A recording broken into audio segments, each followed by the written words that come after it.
Today we are going to start a very important topic about IFRS, that stands for International Financial Reporting Standard.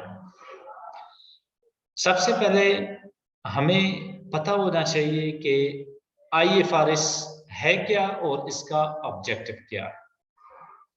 जिस तरह एक national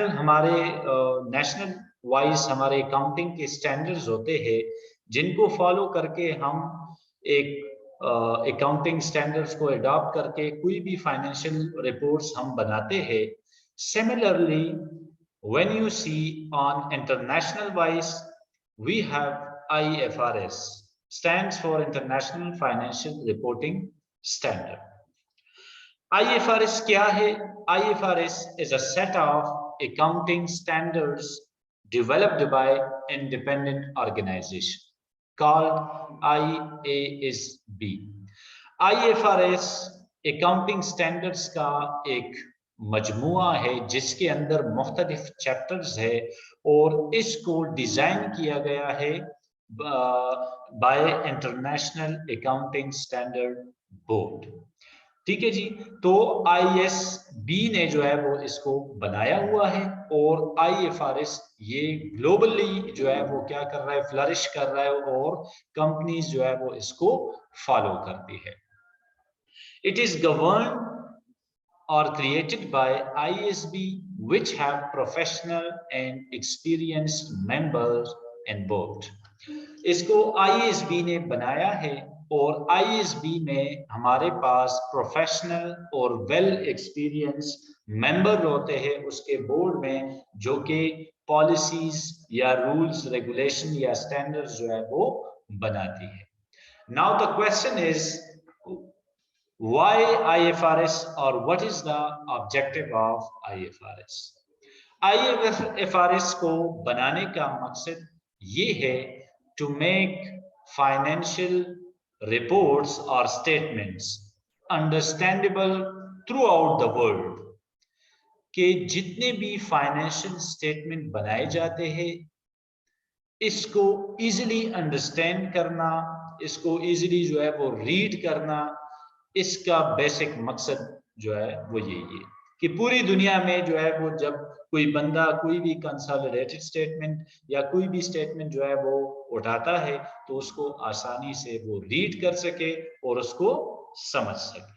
ठीक है जी। Now come toward the IFRS use around the world. तो यहाँ पे कुछ लिस्ट मैंने दी है जो कि दुनिया में IFRS जो है वो with the passage of time ये कंपनीज जो है वो अडॉप्ट कर रही है फ्रॉम 2011 और इसमें एडिशन सब्ट्रैक्शन हो सकती है क्योंकि अपडेटेड लिस्ट जो है वो आई होगी तो उसको भी आप देख सकते हैं।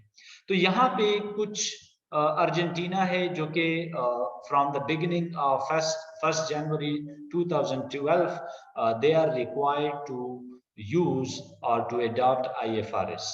Similarly Australia जो है वो 2005 से public sector reporting since 2005 से जितनी भी कंपनीज ऑनवर्ड है तो उसको रिक्वायर्ड है कि वो IFRS को अडॉप्ट करे।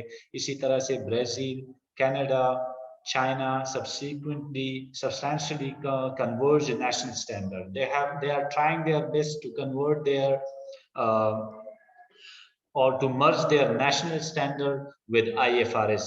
Similarly, European Union, इंडिया जो है वो उसके जितने भी नेशनल वाइज जितने भी अकाउंटिंग स्टैंडर्ड्स थे तो उसकी कन्वर्जिंग वो कर रहे हैं IFRS के साथ और इसकी ऑलमोस्ट ज्यादा जो इसके स्टैंडर्ड्स थे वो तकरीबन जो है वो पूरे हो चुके हैं। एक का दो का जो रहते हैं तो उसकी भी जो है वो उसके ऊपर भी काम जारी है। ठीक है जी।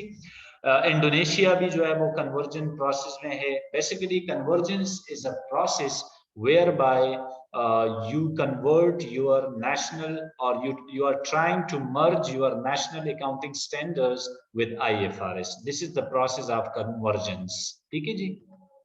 Similarly, Japan 2012 Mexico is required to follow IFRS standard from 2012. Similarly, Republic of Korea is required from 2012. Russia 2012, इसी तरह से Saudi Arabia, south Africa, Turkey and US. ठीक है जी।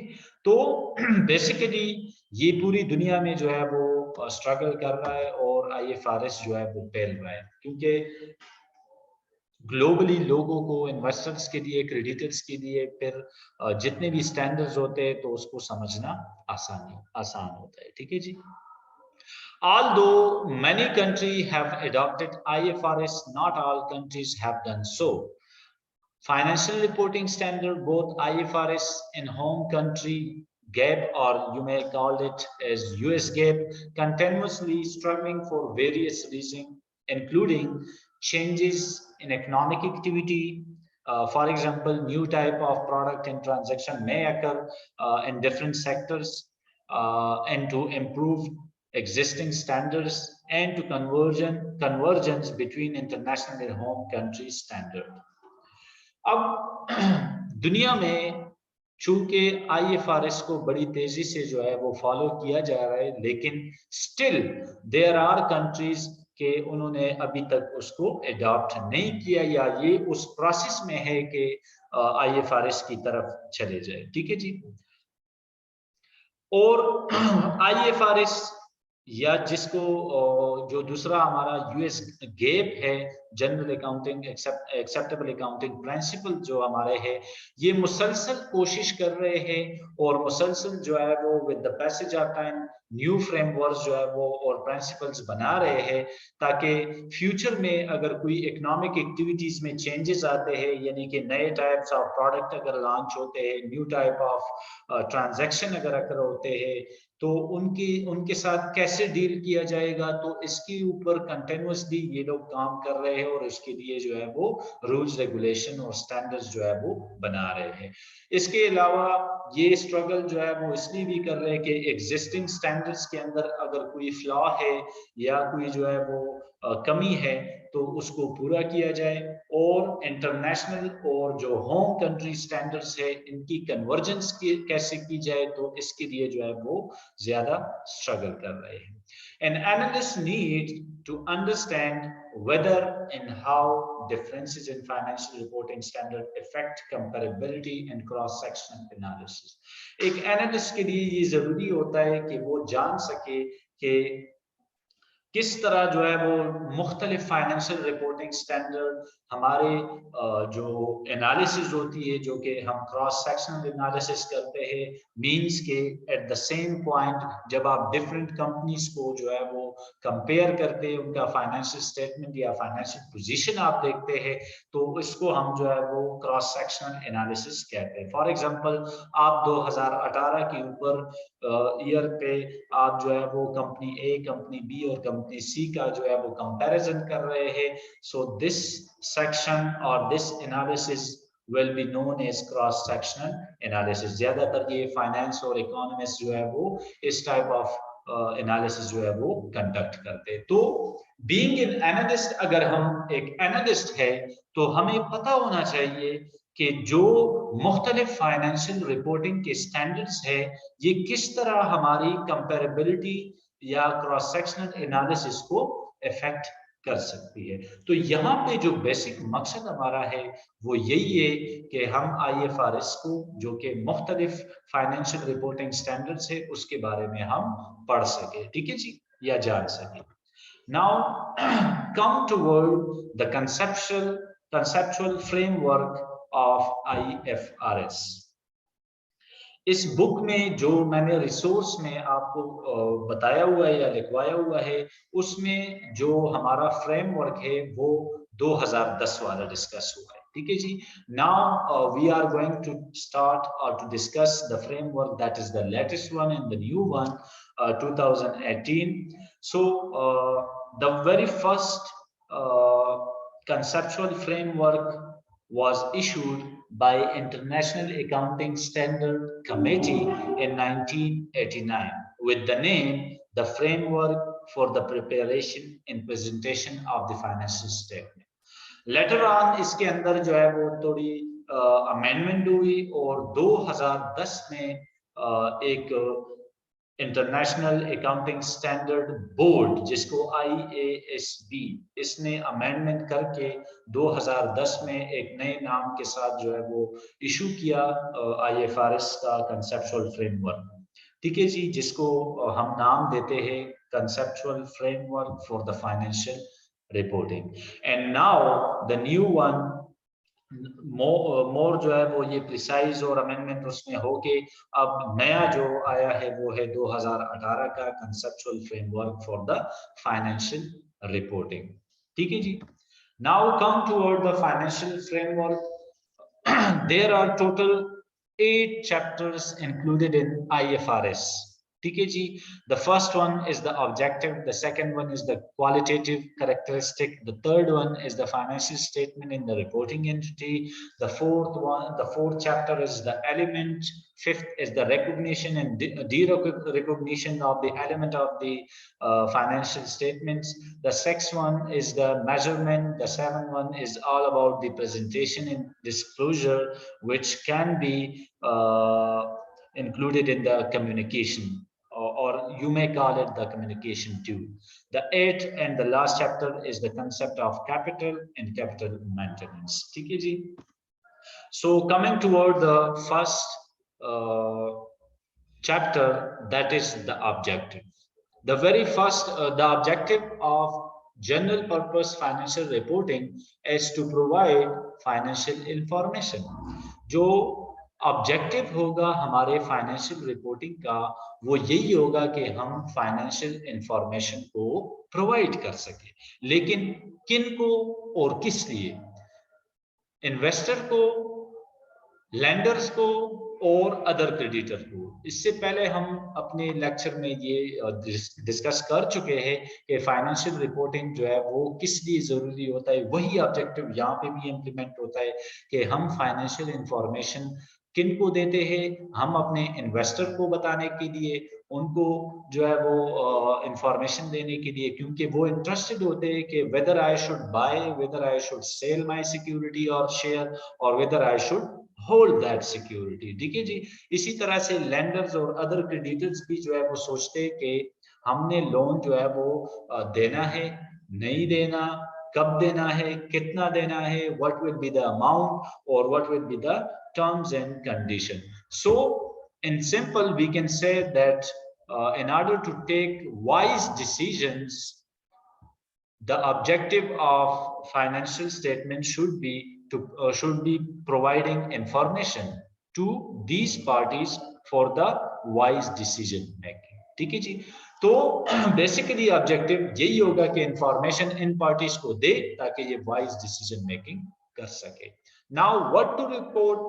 अब फाइनेंशियल इंफॉर्मेशन में कौन कौन सी चीजें इंक्लूड है, तो वो आपके रिसोर्सेज, इकोनॉमिक रिसोर्सेज और क्लेम्स हो सकते हैं which can affect or which may bring changes into the economic resources or claims or assets or financial performance आपकी जो है वो इफेक्ट कर सकती है any changes, तो ये आपकी फाइनेंशियल इंफॉर्मेशन हो सकती है।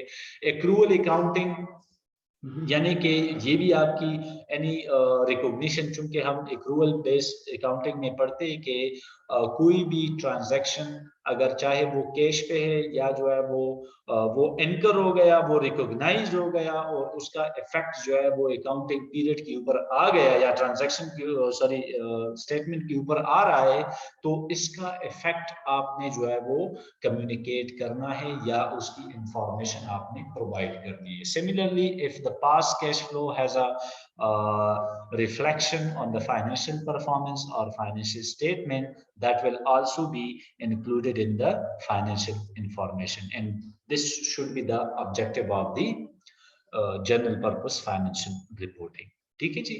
तो chapter 1 is all about the objective, and the objective is to provide information, ठीक है जी।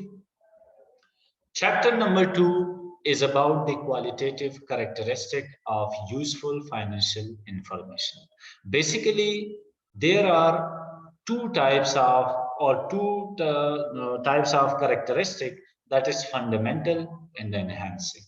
Fundamental जो बुनियादी characteristic है फाइनेंशियल इंफॉर्मेशन के कि जो फाइनेंशियल इंफॉर्मेशन आप प्रोवाइड करेंगे that will be relevant and material. ठीक है जी, यानी कि ये जो इंफॉर्मेशन आप दे रहे हैं ये रेलेवेंस होगा, और रेलेवेंस के अंदर आपका एक कंसेप्ट मटेरियलिटी का कंसेप्ट जो है वो यहाँ पे इम्प्लीमेंट होता है, यानी कि material information should not be omitted.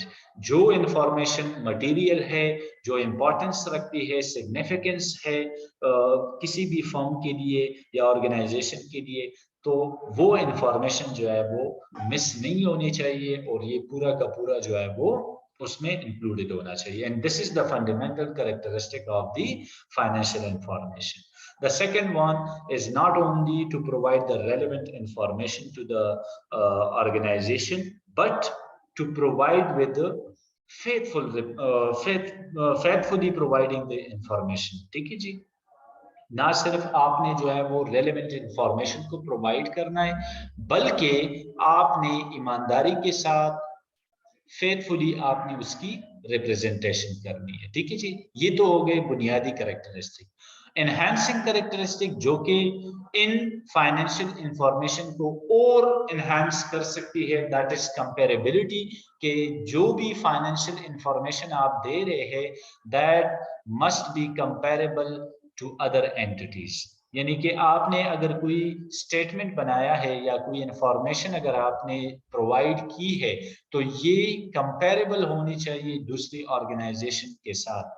ठीक है जी, यानी कि जब आप क्रॉस सेक्शन एनालिसिस करते हैं तो उसके लिए इंफॉर्मेशन का क्लियर होना, इनहैंस होना, कंपेरेबल होना ये जरूरी होता है। Verifiability is the process whereby the external, for example, the creditor, lender, or investor, or whoever interested in our documents or financial report, so they may be able to verify that statement. The third one is the timeline, कि आपका जो qualitative, जो आपका information है, financial information, उसकी ये खास बात होगी कि ये टाइम पर रिपोर्ट होगी और जिसका इफेक्ट आपके उस टाइम पीरियड पे आपके अकाउंट्स में होगा, और अंडरस्टैंडेबिलिटी उसके अंदर होगी कि जो भी फाइनेंशियल इंफॉर्मेशन प्रोवाइड होगी that should be free from doubts and errors and it must be understandable. ठीक है जी, सो ये आपका chapter number 2। Chapter number 3 is about the financial statement and the reporting entity. Financial statement ये हमने पहले भी डिस्कस किया था। आपके बेसिकली 3 टाइप्स ऑफ स्टेटमेंट बनाए जाते हैं जो कि मुख्तलिफ नेचर ऑफ अकाउंट्स को रिफ्लेक्ट करते हैं। The first one is the statement of financial position. So it is the statement which shows the financial position or which reflect these 3 types of or 3 elements of financial statement. The first is the asset, second is liability, and the third one is the equity. तो जो आपका statement of financial position होता है ये आपकी asset, आपकी liability, आपकी equity को रिफ्लेक्ट करता है और बताता है कि इसके अंदर इसकी पोजीशन क्या है। इसी तरह से दूसरा आपका है स्टेटमेंट ऑफ फाइनेंशियल परफॉर्मेंस। ये आपकी financial performance in a sense of कि आप कितना कमा रहे हैं और कितना आप खर्चा कर रहे हैं। ठीक है जी, ये 2 एलिमेंट्स के बारे में आपको बता रहा होता है कि आपकी इनकम कितनी है और आपकी एक्सपेंसेस कितनी है। सिमिलरली अदर स्टेटमेंट जो इसके अलावा जो स्टेटमेंट बनाई जाती है, इट मे बी और include information about the elements. इनकी एलिमेंट्स के बारे में अगर कोई और इंफॉर्मेशन है तो उसके बारे में भी हो सकता है ये डॉक्यूमेंट। कैश फ्लोज हमारी हो सकती है, contribution from and distribution to shareholders भी हो सकते हैं, और अजम्पशंस भी हो सकते हैं, एस्टिमेशन वगैरह, जो बजटिंग, जो टेक्निक्स जो हम एज्यूम करते हैं उसके बारे में भी ये डॉक्यूमेंट्स हो सकते हैं। फाइनेंशियल स्टेटमेंट हमेशा आपकी एक रिपोर्टिंग टाइम पीरियड उसका होता है, ठीक है जी, कि for example this report belong to 2019, 2020, 21 and so on. तो उसका एक खास टाइम पीरियड होता है कि जिसमें आपने उन ट्रांजैक्शन को या उन ट्रांजैक्शन का इकोनॉमिक इवेंट्स का इफेक्ट आपने इन स्टेटमेंट में डिस्प्ले करना है, ठीक है जी। Similarly going concern mean that the company should see the transactions और इसकी प्रॉस्पेरिटी ये अनफोर्सीबल फ्यूचर तक जो है वो देखेगी, बल्कि और ना ना ये कि ये लिक्विडेशन की तरफ जो है वो चली जाए, ठीक है जी। तो इसका कंसर्न जो है वो गोइंग कंसर्न होगा और ये सोचेंगे और यही इनका प्रोग्रेस होगा कि हम जो है वो आगे चले और प्रॉस्पेरिटी के साथ एक पीक तक जो है वो हम अपने बिजनेस को पहुंचा सके, ठीक है जी। Now the reporting entity, the second portion of the chapter 3 is the reporting entity. Reporting entity means कि वो लोग जो कि आपके फाइनेंशियल स्टेटमेंट आप बनाती है। तो ये आपका सिंगल एंटिटी भी हो सकता है, पोर्शन ऑफ एन एंटिटी भी हो सकता है, मोर देन वन एंटिटी भी हो सकता है, यानी कि एक एंटिटी भी हो सकती है, पोर्शन ऑफ एन एंटिटी भी हो सकती है, एक खास पोर्शन जो कि आप उसको सब्सिडरी वगैरह आप कह सकते हैं, या एक से ज्यादा एंटिटी या ऑर्गेनाइजेशन भी हो सकती है, ठीक है जी। तो as a result you will get 3 types of financial statement, जिसको आप कंसोलिडेटेड फाइनेंशियल स्टेटमेंट कह सकते हैं, अनकंसोलिडेटेड फाइनेंशियल स्टेटमेंट कह सकते हैं, या कंबाइंड फाइनेंशियल स्टेटमेंट कह सकते हैं। पहले आते हैं कंसोलिडेटेड फाइनेंशियल स्टेटमेंट के ऊपर। कंसोलिडेटेड फाइनेंशियल स्टेटमेंट वो तमाम स्टेटमेंट होते हैं कि जिसको पेरेंट और सब्सिडरी दोनों का इंफॉर्मेशन जो है वो दोनों इंफॉर्मेशन को एक फाइनेंशियल स्टेटमेंट में प्रोवाइड करे, यानी कि parent and subsidiary when both of these providing the information, that report or statement will be considered as consolidated financial statement. Similarly when only parent ठीक है जी, जब सिर्फ जो है वो पेरेंट कंपनी ही जो है वो फाइनेंशियल इंफॉर्मेशन को जो है वो कोट करे या उसकी स्टेटमेंट जो है वो बनाए, तो इसको हम अनकंसोलिडेटेड फाइनेंशियल स्टेटमेंट कहते हैं। और जब दो दो से ज्यादा लोग एंटिटीज जब मिलकर जो है वो कंबाइंड स्टेटमेंट बनाते हैं, तो इसको हम कंबाइंड फाइनेंशियल स्टेटमेंट कहते हैं, ठीक है जी। Now, chapter number 4. Chapter number 4 is about the element of financial statement. IFRS का चैप्टर नंबर 4 ये बड़ा ही वसी एक चैप्टर है जिसमें बहुत सारी डिटेल है। ये तो हम यहाँ पे जस्ट इसको इसके जो है वो बुलेट्स हम पढ़ रहे हैं कि यहाँ पे इसका मतलब क्या है और उसमें कौन कौन से कंटेंट मौजूद है। बाकी इसके ऊपर अगर आप देखें तो इस 8 चैप्टर के ऊपर तकरीबन 7, 8, 9 बुक्स जो है वो लिखी गई है, ठीक है जी। So the element of financial statement, ये आगे जाके फिर ये जो लोग ACCA या CA करते हैं तो यहाँ पे ये ज्यादातर जो है वो उसकी डिटेल जो है वो पढ़ते हैं। बहरहाल यहाँ पे बीइंग एन एनालिस्ट हमने जस्ट इसको जो है वो समझना है कि यहाँ पे ये चीजें किस तरह होती है और ये है क्या और what are the different standards, और हम किस तरह उस अपनी असेसमेंट को और मजबूत बना सकते हैं, ठीक है जी। So the element in the very first lecture we have discussed that there are 5 basic elements of any financial statement. The first is the asset, liability, equity, income and expenses. You can classify that into the two headings, that is financial position. So the financial position is showed by the asset, liability and equity, while the performance is indicated by the through income and expenditures. तो asset आपके वो तमाम चीजें जो आपके असासाजात है, liability वो आपके वाजिबात, equity is the total capital of the company, income is the revenue and the expenses is the all outflow of the cash, ठीक है जी। तो ये इनकम और एक्सपेंसेस आपको फाइनेंशियल परफॉर्मेंस बता रहे होते हैं और फाइनेंशियल पोजीशन आपकी जो है वो एसेट, लाइबिलिटी और ओनर इक्विटी जो है वो बताती है। ठीक है जी। Chapter number 5 is about the recognition and derecognition. Basically, recognition means inclusion of an element of financial statement and the statement of financial statement or statement of financial performance. Basically, recognition कहते हैं inclusion of an element और de-recognition हम कहते हैं removal of full asset, partial asset या जो है वो या हम जो है वो फुल एसेट लाइबिलिटी या जो है वो उसका थोड़ा सा हिस्सा जब हम निकालते हैं अपने फाइनेंशियल पोजीशन या स्टेटमेंट से तो इसको हम कहते हैं derecognition. Similarly when you are talking about the statement of financial position, so the asset at the beginning and at the end of the financial reporting, asset minus liability must equal to the equity. ठीक है जी।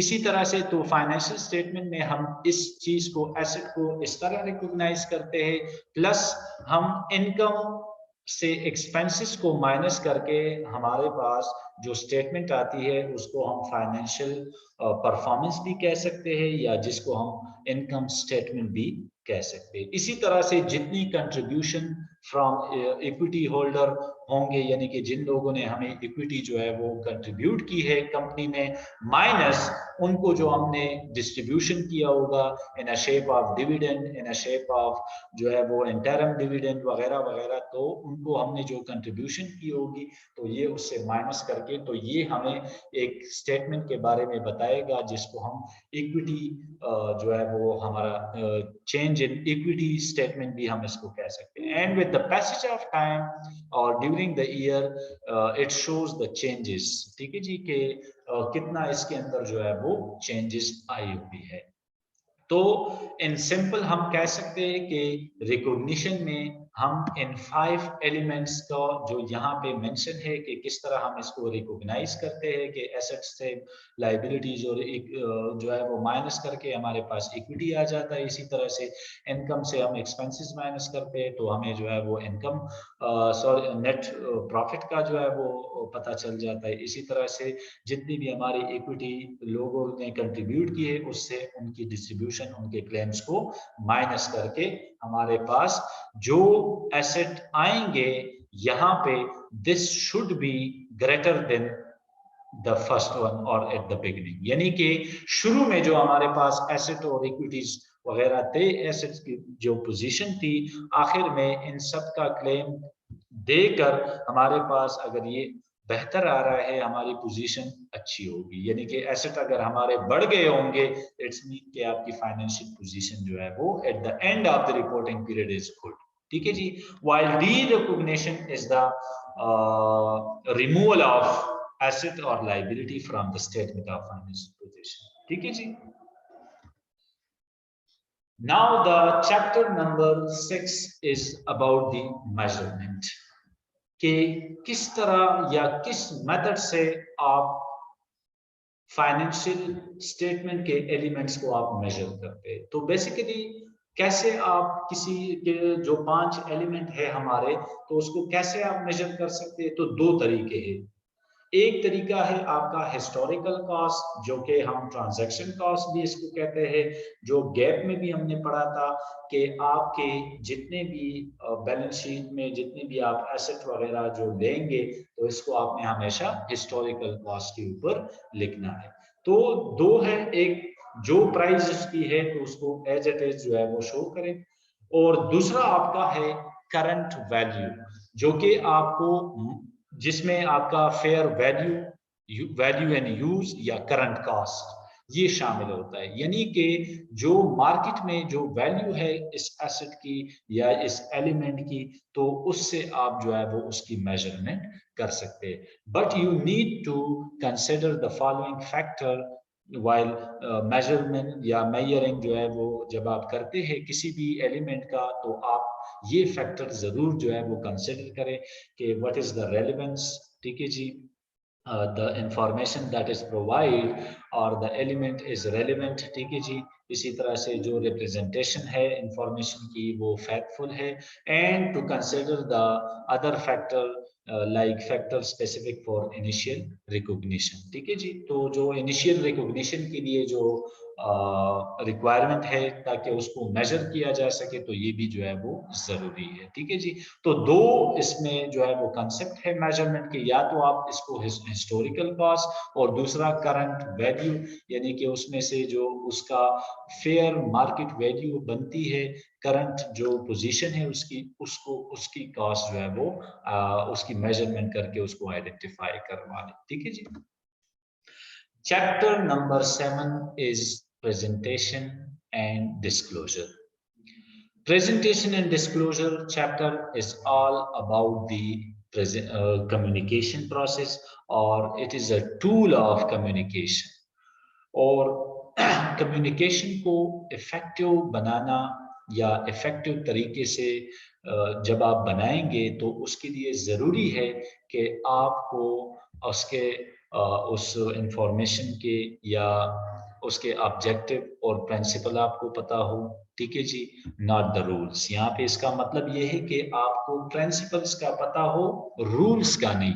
Rules और principal में basically जो फर्क है वो ये है कि रूल्स और फ्रॉम द आउटसाइड और एक्सटर्नल जो है वो होते हैं जिसको आपने फॉलो करना है, यानी कि इसको अगर आप फॉलो नहीं करते तो आपके ऊपर जो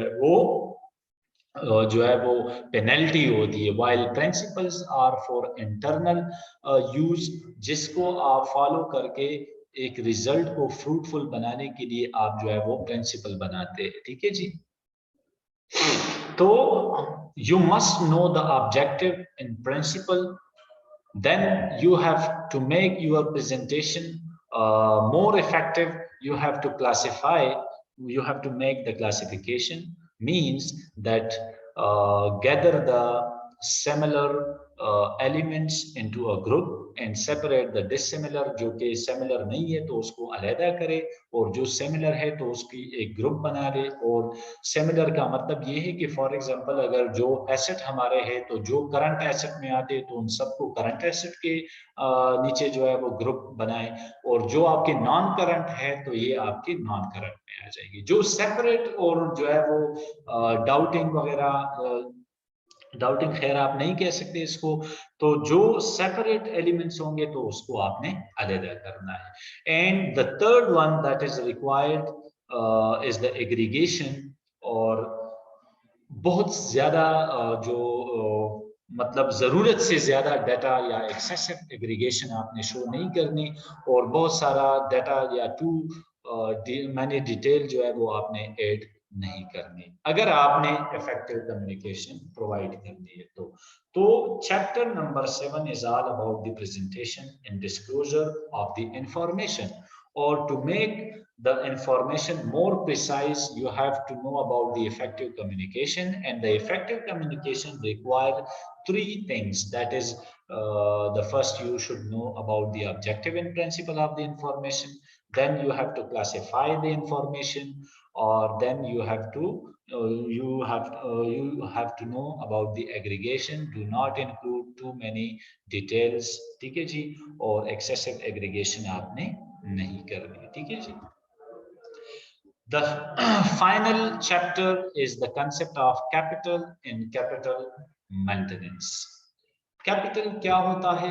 कैपिटल आपका टोटल सरमाया होता है, कंट्रीब्यूशंस होती है जो कि शेयर होल्डर्स या लोग जो है वो आपको करते हैं, तो उसकी मेंटेनेंस आप कैसे करते हैं? ठीक है जी, तो basically there are two concept of capital. The first one is the financial capital and the second one is the physical. Physical आपका ये होता है कि आपकी जितनी प्रोडक्टिव कैपेसिटी है तो इसकी मेजरमेंट या मेंटेनेंस आप उसका पता जो है वो यूनिट ऑफ आउटपुट से पता चला सकते हैं कि आपकी कितनी प्रोडक्टिविटी है और आप कितना आउटपुट जो है वो जनरेट कर रहे हैं।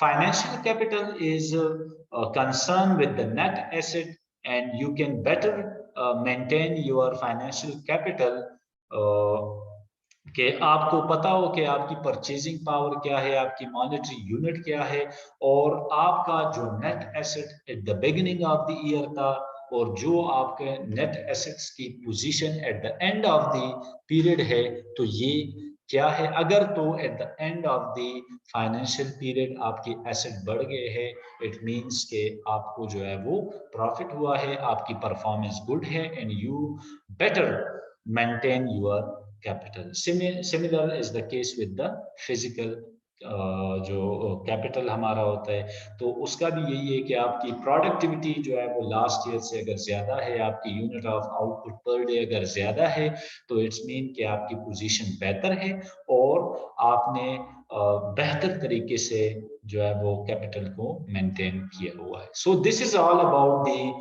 IFRS. If you have any question, then you can let me know.